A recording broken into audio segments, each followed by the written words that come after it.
ரோஹித் சர்மாவின் உடல் எடையை குறிப்பிட்டு அன்பிட் என சிலர் அவரை ஒதுக்கி வந்த நிலையில் கடந்த சில நாட்களுக்கு முன் உடற்பயிற்சி மேற்கொண்டு உடல் எடையை குறைத்து ஸ்லிம்மாக தோன்றியது ரசிகர்கள் மத்தியில் படு வைரலானது. அதனைத் தொடர்ந்து தற்போது முதல் முறையாக ஒருநாள் போட்டிகளுக்கான சர்வதேச தரவரிசையில் முதலிடத்தை பிடித்திருப்பது ரசிகர்களால் கொண்டாடப்பட்டு வருகிறது.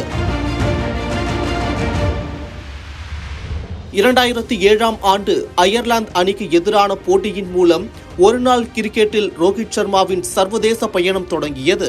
ரன் குவிப்பில் மேடு பள்ளங்களை கடந்து ஒரு கட்டத்தில் ஹிட்மேனாக உருவெடுத்தார் ரோஹித் சர்மா.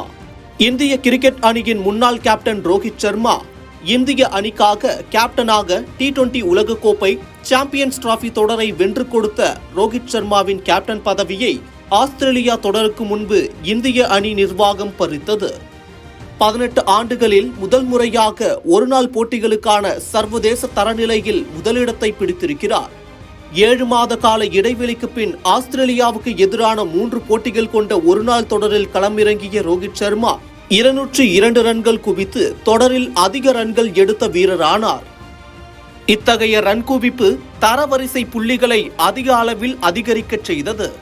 முன்னாள் முதல் நிலை வீரரான சுப்மன் கில் அதே ஆஸ்திரேலிய தொடரில் வெறும் 43 ரன்கள் மட்டுமே எடுத்தது குறிப்பிடத்தக்கது.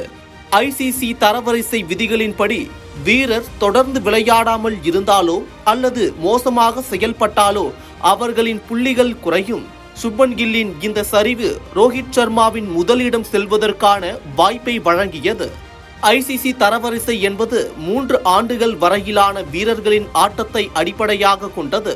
ரோஹித் சர்மா இடைவெளி எடுத்திருந்தாலும் அவருக்கு முன்னர் இருந்த அதிக புள்ளிகள் வீணாகவில்லை.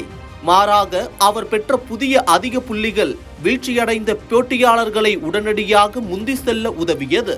தன் மீதான ஓய்வு குறித்தான கேள்விகளுக்கு பேட்டின் மூலம் பதில் தெரிவித்த ரோஹித் சர்மா 38வது வயதில் முதலிடத்தை பிடித்து சாதனை நாயகன் சச்சின் டெண்டுல்கரின் சாதனையை முறியடித்துள்ளார்.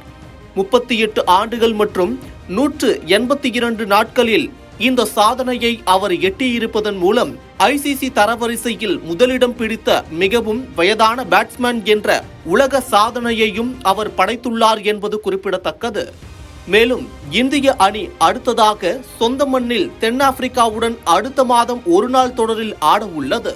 அந்த தொடரில் ரோஹித் சர்மா இடம் பிடிப்பார் என்று எதிர்பார்க்கப்படுகிறது.